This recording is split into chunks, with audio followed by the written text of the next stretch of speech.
The side of my tool from the heel to the toe is a very slight taper. Excuse me, I don't know if taper is the right word. Very slight arc, okay? If we look at the side of it, we'll pick one up and get a close-up in a second, but if we look at the side of it, if we look at it directly from the side, it almost looks straight. If we lay a pencil or a straight edge on it, we could see that it's got a little bit of an arc, okay? There are some other turners that work with a quite a large arc, and some end up, maybe intentionally or not, with quite a hump towards the front of it, okay? Now, I don't want either one of those, and we'll talk about this a little bit later in how they're being used, but I don't want these humps on here. So if we do end up looking at the side of the bowl gouge while we're sharpening and say, uh-oh, it's got a hump on there, what am I going to do about it? All right? If it's got a hump, we just have to spend more time in the middle and grind that hump down. Especially if we have a hump at the top, we have to spend more time here. Don't go up there and don't go back here, and just get that hump down. So it's just grind away until the shape looks like that. Okay? What will happen is that if we look at the top view will get a little bit more pointed. If we look at some gouges with the hump, it'll look like this, okay? Fairly rounded on the end. If we look at mine without the hump, it's usually a little bit pointier, okay? So, and that's an okay thing, that's a good thing, that's what I want it, the way I want it. What happens, you'd think that, well, that pointiness is going to be harder to control. But what's happening, the control of the bevel support is going to be more of a feature of the bevel support from behind, not the top edge of the sharp edge. So if we look at this from looking right down the flute,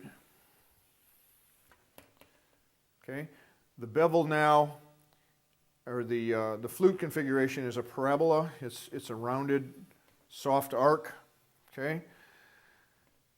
The side angles for some people are fairly straight up and down, okay?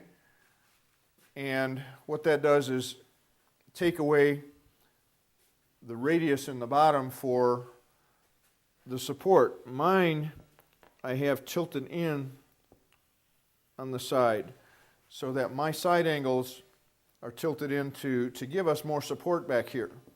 And that's where we're going to ride the bevel at.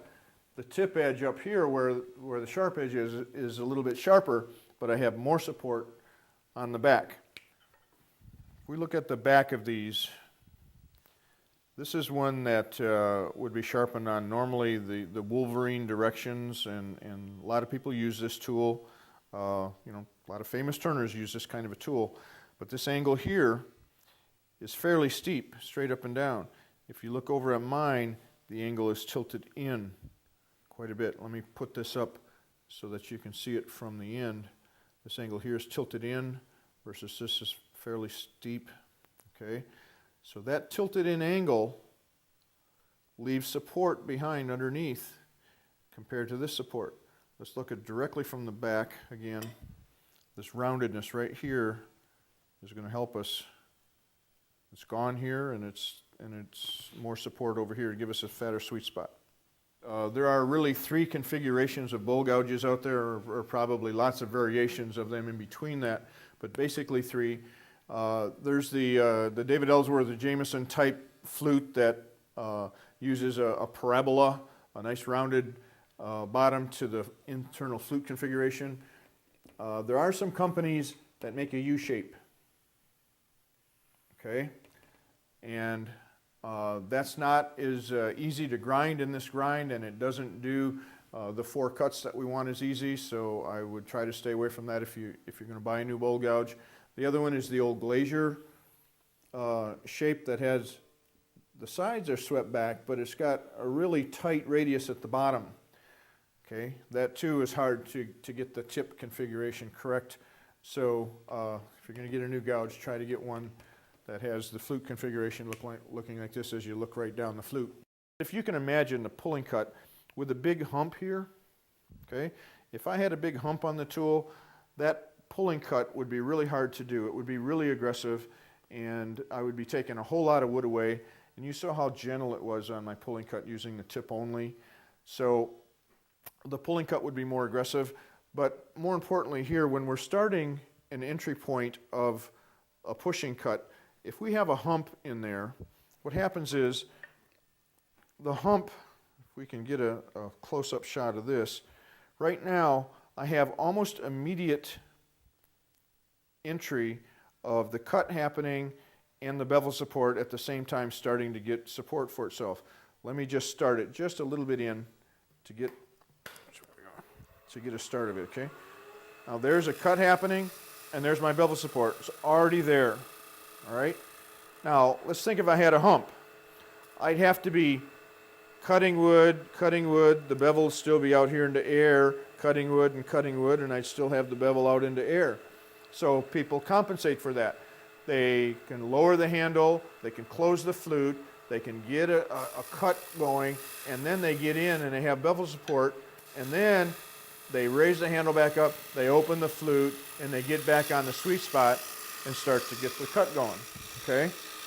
Just because of that hump, we have to have a whole lot of gyrations and fiddling. Because I've taken the hump off, it makes this entry just a piece of cake. I'm already on the bevel, and away we go.